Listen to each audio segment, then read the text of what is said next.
שלא אכלנו. The music keeps on playing in this ancient synagogue in the old city of Safed. Noam Buskila, a cantor at the Ibrit Synagogue, welcomes us in. I think this is the main goal of Judaism, the movement between the generation. Most of the people that pray in this synagogue live in Israel for more than 10 generations. And it's unbelievable, the connection between my kids and me with them. A tour of the synagogues of Safed delves into the history of the city. But it is also a journey of sights, smells, and sounds which tell the story of this fascinating city. Our first stop is at the Ibrit Synagogue. It was built in 1832 by the famous Rabbi Avraham Dov Me'evrich, whose original chair is still here. He came exactly in the period when there was a big revolt against the Ottomans over here by Ibrahim Pasha and Muhammad Ali. And then the big revolts against the new rulers over here. So when he came here, he had a huge love to Israel, but he had lots of problems over here. There were all kind of revolts by the Jews and revolts by the farmers. And also, amazing story about him is told that once he told all his community to gather up in the synagogue. He has something important to tell them. And he's praying and praying. Suddenly he turns to his community, says, "Run towards the Sefer Torah. Whoever wants to live, run towards the Sefer Torah." They all ran towards the ark, towards the Torah scroll. Moments after that, they hear a terrible noise. There was that earthquake in Tzfat. Half the synagogue collapses, half the synagogue stays intact. The half next to the Sefer Torah, next to the ark, stays intact. All the rest collapses. After this terrible destruction in the city of Tzfat, many felt maybe this is a symbol, a hint from God that maybe we shouldn't be over here. Maybe we should move to Jerusalem. But Rabbi Avraham Dov Me'evrich said, gathered up his whole community and said, "Lo nazuz mitzfat." We shall not leave the city of Tzfat. But perhaps the most iconic figure associated with the city is the Ari or Isaac Luria, a legendary 16th century scholar who changed the shape of Judaism and Kabbalah. Two synagogues are linked with Luria, the most famous being the Sephardic Ari Synagogue. It's the oldest synagogue in Safed, dating back to the 14th century. The architecture over here is also, it's a different architecture. We don't see here pillars. It's all in one big arches, and the walls are very, very massive, because it's just, as we say, the synagogue is older than those synagogues. This was 700 years back.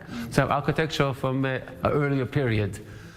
We don't have a lot of pictures, but on the other hand, it's a big, quite large synagogue compared to others.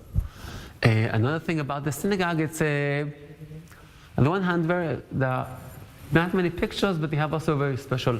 They have 3 arcs, also over here. They have also a special room over here, in which, according to the custom, according to tradition, this is the place where the Ari used to have the angel that Elijah, the prophet, used to come and appear to him in his dreams. Our next stop is at the Abu Hab Synagogue.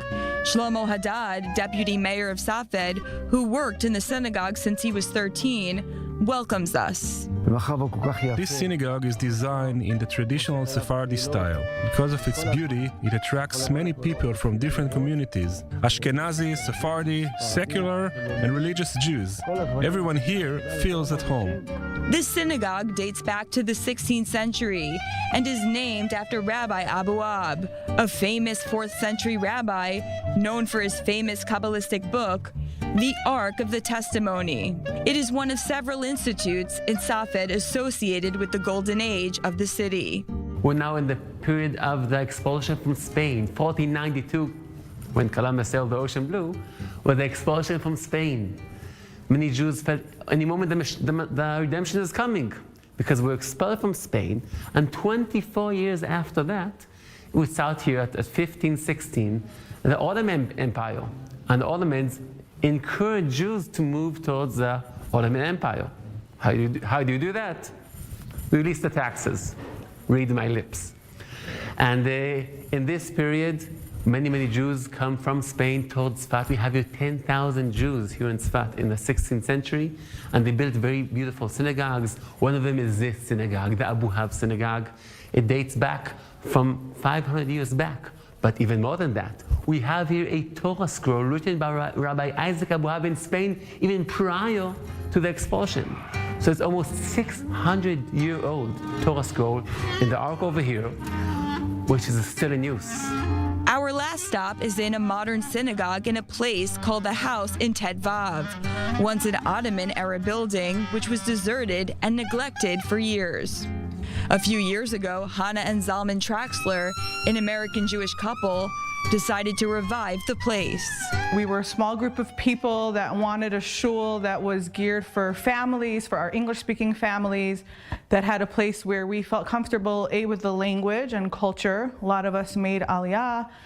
And we needed a place that really catered towards our English-speaking needs. And we've been through 7 different shuls, 7 different locations as our community grew.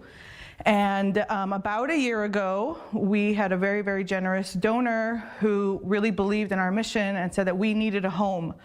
And we were able to purchase this amazing property with his generosity. And this building really became a home to so many, actually beyond English speakers, who really love the environment, the feel, the vibe, the open, welcoming, non-judgmental atmosphere here. From the 14th century Ari synagogue to the modern one in Tet Vav Street, the city of Safed continues to attract thousands of visitors and worshipers who enjoy the vivid spiritual atmosphere and the cool weather of the highest city in the Holy Land.